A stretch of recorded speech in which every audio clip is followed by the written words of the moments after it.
Hi everyone, meteorologist Brian Bennett. I wanted to quickly speak about the environmental crisis that is going on the Gulf Coast of Florida. And in case you haven't heard about it, red tide is right now having a big impact on southwest Florida and even reaching up into central Florida as far north as pretty much Egmont Key right now is experiencing some type of red tide circumstances. Over the next couple of minutes, I want to show you some of the effects that red tide can have, not only on the fish and the wildlife, but on humans as well. So what you might want to be concerned about. I want to show you where the red tide is occurring right now.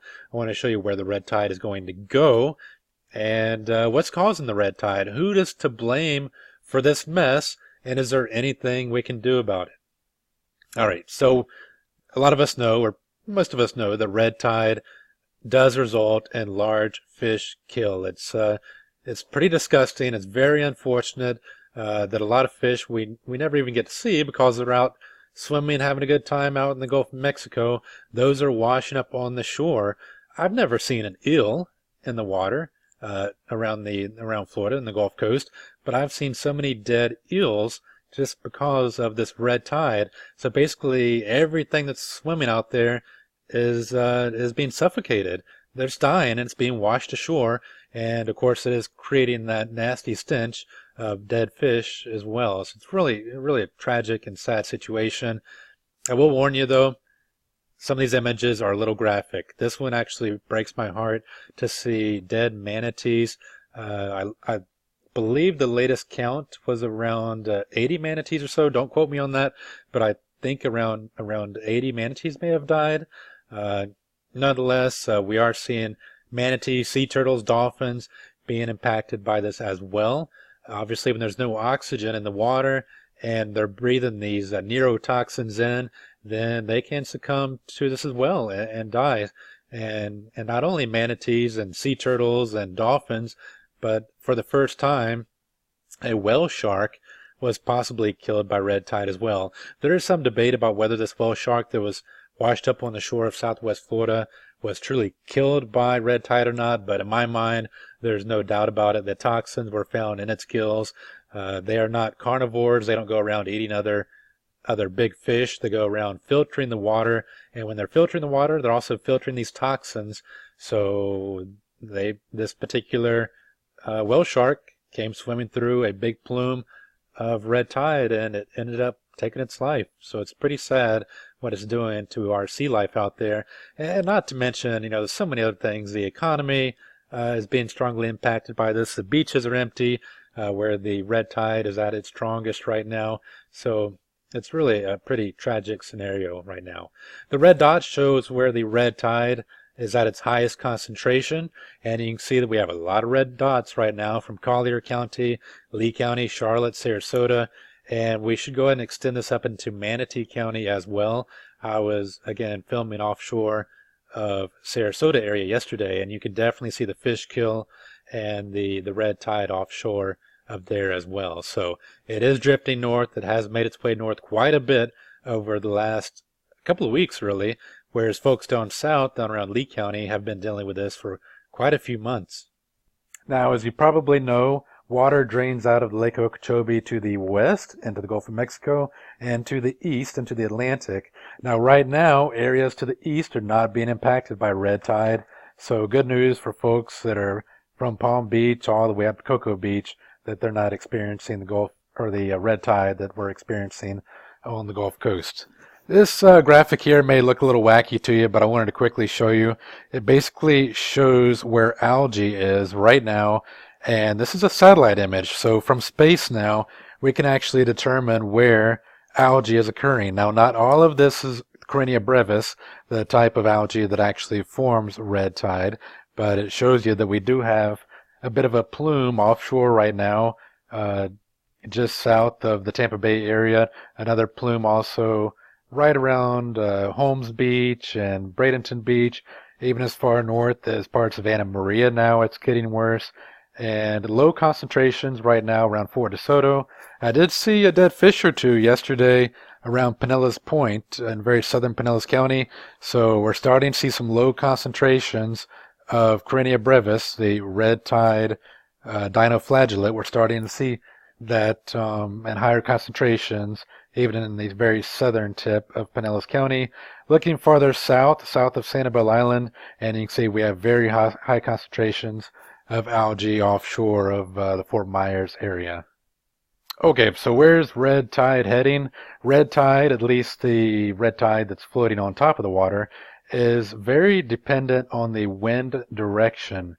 And the ideal situation would be to have a wind blowing from the northeast. That would make the red tide wash farther out into the Gulf and away from land.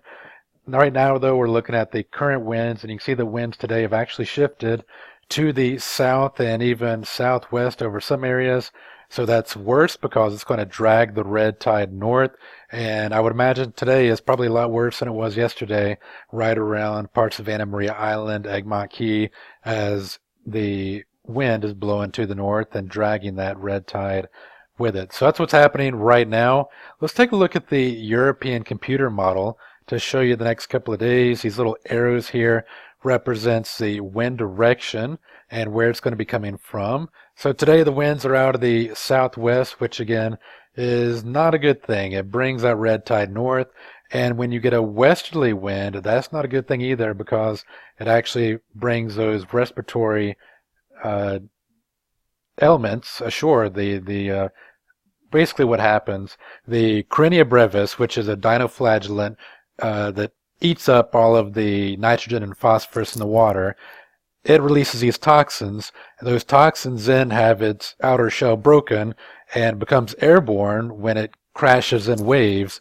So when we get a westerly wind, we get bigger waves and it breaks those toxins open, makes them airborne, and that's when we get the problems with the breathing. The emphysema patients, the folks with asthma, you get the main impact with a westerly wind. With an easterly wind, you may not even know that red tide is occurring as far as the airborne approach of red tide. But again, let's look at the winds right here. So today the winds are out of the southwest. Now as we move into the day on Thursday, the winds are going to be out of the west-southwest again. So not a good wind direction again as we head into your Thursday. Heading into Friday, let's move forward on the European model, and the winds on Friday are going to be out of the west-northwest, so still an onshore flow. Again, that means we're going to have those crashing waves, which are not good for your lungs. As we head into Saturday, here's Saturday, a westerly wind, again bringing the stuff onshore. Fortunately, not a northerly component to it for the most part on Saturday, so that means it won't push it to the north on Saturday. On Sunday, though, we do see winds turning out of the south, so the red tide is going to start drifting to the north. Once again on your Sunday, heading into Monday, we're going to see winds out of the south again. And then fast forwarding to Tuesday, the winds are out of the southwest. So next week, not looking good as far as the red tide goes because it's probably going to be pushed farther north on that southerly wind. So winds really not in our favor over the coming 7 days or so. Now, as I mentioned, waves are actually bad because they break the soft outer shell of the toxins in the water and makes the toxins become airborne. And that's, again, when somebody with asthma or emphysema can have trouble breathing. And as far as how far inland the toxins can travel, I would say about a maximum of 1 mile. So if you're within about 1 mile of the coast, you could be impacted by some of the toxins in the air. So if you have any breathing problems, COPD, emphysema, asthma, you might want to stay in air conditioning if you're close to one of these impacted areas. If you're farther than 1 mile away from the coast, then you don't really have to worry too much about these toxins as they're pretty much filtered out of the air by the time they get a bit farther onshore. Okay, so who is to blame for this nasty red tide that we're having? Primarily, the sources would be cow pastures to the north, washing nitrogen and phosphorus down in Lake Okeechobee. Big Sugar happening to the south is also pushing lots of fertilizer into Lake Okeechobee, and that is a huge nutrient which is being then pushed out to the west by Fort Myers, right around Sanibel Island. All of those nutrients are being pushed out into the Gulf of Mexico to the west, and they're also being pushed out to the east, right around the Stewart area as well. And one thing not mentioned on this little graphic here are septic tanks. We've actually determined recently that humans themselves can actually be largely responsible for the nitrogen and phosphorus nutrients that are ending up in Lake Okeechobee and then being washed out into the Gulf and the Atlantic. So septic tanks, number one, cow pastures, number two, and the sugarcane fields to the south of Okeechobee are the three main sources for nitrogen and phosphorus that are ending up in Lake Okeechobee and then washing out into the Gulf. And what's happening basically is Karenia brevis, the dinoflagellate that's responsible for the algae bloom in the Gulf of Mexico, that does occur naturally in the Gulf. But when it's fed by these nutrients, it wants to grow into a bloom, and that's when you get the problems, is when you get these big blooms of algae, not when they're in low concentrations. Another problems, I did mention septic tanks. Well, we have 1,000 folks that move to Florida every single day, and we have 1 million visitors or more come to the Sunshine State every year. So a lot of folks visiting, a lot of folks moving here. That means more septic tanks. Septic tanks are helping to load up the Lake Okeechobee with nutrients. Because of the porous soil we have, it's being washed down, at least let's go ahead and be blunt, the crap from septic tanks is filtered into the ground anywhere from Orlando and Kissimmee area. It goes through our porous sandy soil, and then it ends up in Lake Okeechobee, and the end result will be those nutrients helping to feed algae blooms. And here's a picture of blue-green algae, which can happen in Lake Okeechobee. So it's not only a problem in the Gulf of Mexico, it's a problem over Lake Okeechobee itself, where they get the blue-green algae, also called cyanobacteria, and cyanobacteria and the toxins released by it have actually been linked to Alzheimer's, ALS, Parkinson, and you're more exposed or at a higher risk of developing those things if you consume shellfish and other fish that have been in affected areas with the cyanobacteria or the blue-green algae. And such shellfish or fish would be blue crabs, pufferfish, pink shrimp. Those are the type of things that you don't want to eat from areas that are impacted by blue-green algae. And it's just really a slimy and nasty thing in high concentration. Admittedly, in low concentration, blue-green algae can occur, and it's not necessarily a bad thing. But when it coats the entire Lake of Okeechobee in this blue-green mess, and then the fish ended up dying and consuming it, humans end up consuming it, that's when we develop these problems and start to have some potential health issues as well. Now, once this nutrient-loaded water washes out into the Gulf of Mexico, it actually encounters, as I mentioned, something called karenia brevis. It's a dinoflagellate, something you might have learned back in your biology class back in the day. This is what it looks like under a microscope, and essentially what's happening, and I mentioned this yesterday, basically imagine throwing a piece of fish into the Amazon River full of piranhas. Well, what's going to happen? The piranhas are like, yummy, lunchtime, let's chow down on this fish. Well, on a microscopic level, the same thing is happening with these dinoflagellates, karenia brevis, in the Gulf of Mexico. These are naturally occurring. By themselves, they're not actually a bad thing, just like piranhas aren't necessarily a bad thing in the Amazon. But when they have a food source, that's when they gather and go crazy and duplicate and form these algae blooms that can end up suffocating fish and act as a neurotoxin, killing the fish as well. So they're actually fed by phosphorus and nitrogen that are the nutrients that we're producing from septic tanks, cow pastures, and big sugar, and all that's being washed out into the Gulf of Mexico and feeding these dinoflagellates and resulting in the red tide. So can anything be done about this? Well, sure, we can treat the water before it goes into the Gulf or the Atlantic.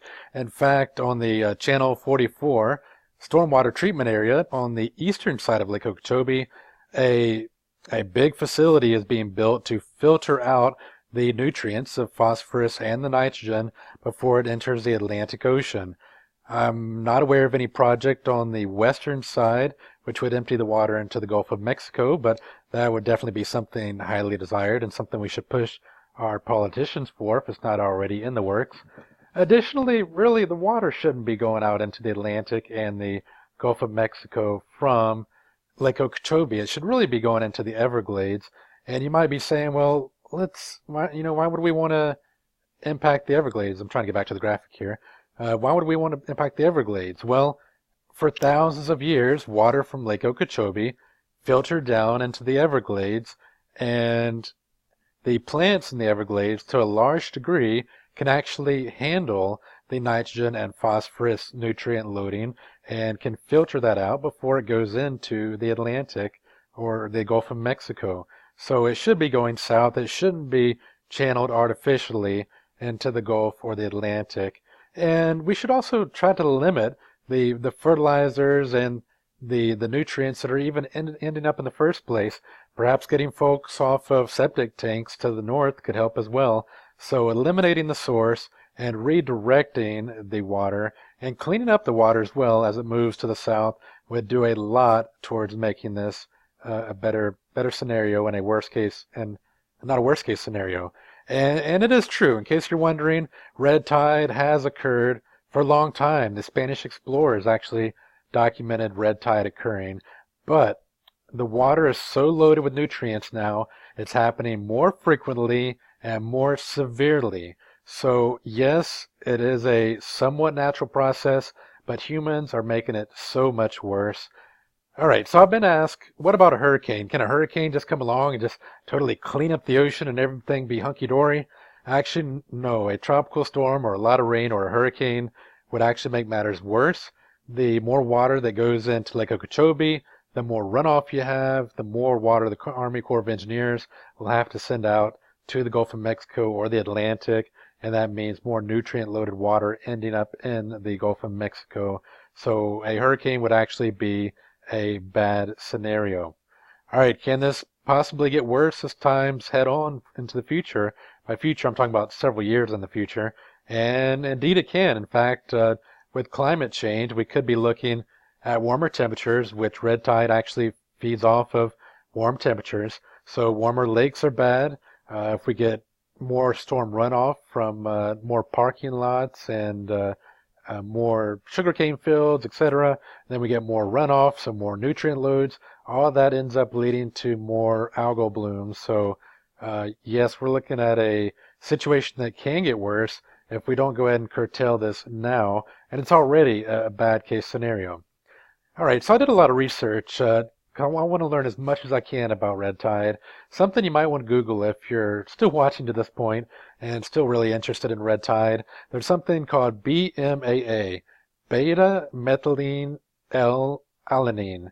And I'll have to grab my notes for this one, but BMAA, that actually can mimic an amino acid which can be linked to Alzheimer's, ALS, Parkinson's. So this is a toxin in the water because of the algae bloom that's being linked to some really pretty serious things. And the cyanobacteria and the toxins that are associated with it have even been linked to microcystin, which is a molecule that's been linked to cancer and tumor growth.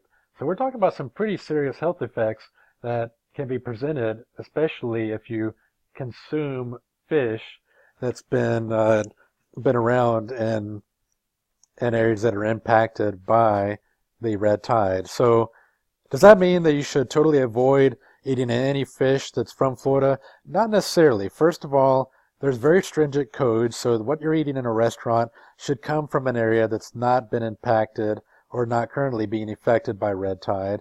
The second thing, too, is with fish, we're generally not eating the head of the fish. We're eating the muscle, the body of the fish, and that's not really where the red tide is contained. It's more in the gills of the fish.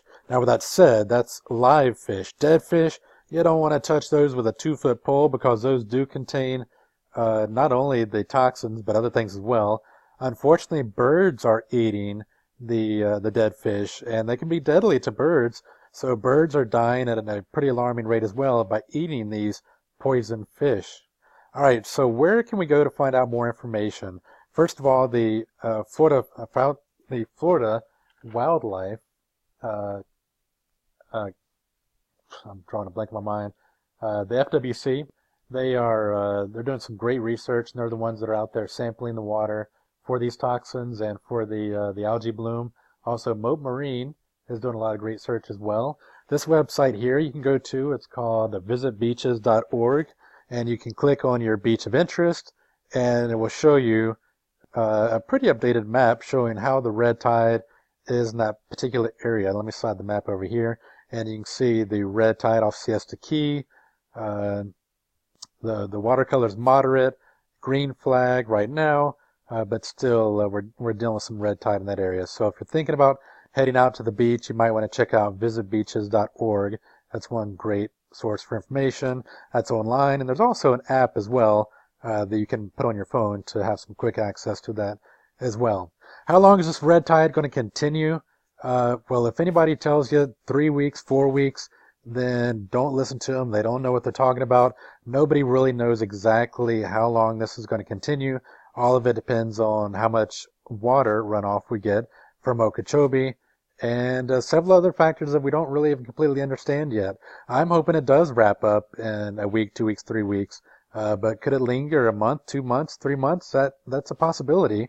The other part of that is wind direction. As long as we get that wind direction blowing onshore or from the south, it's going to push it farther north and possibly into Tampa Bay, possibly impacting St. Petersburg and Clearwater and areas north, areas that have really been largely unimpacted thus far by the huge fish kill and the negative effects of the red algae, the red tide.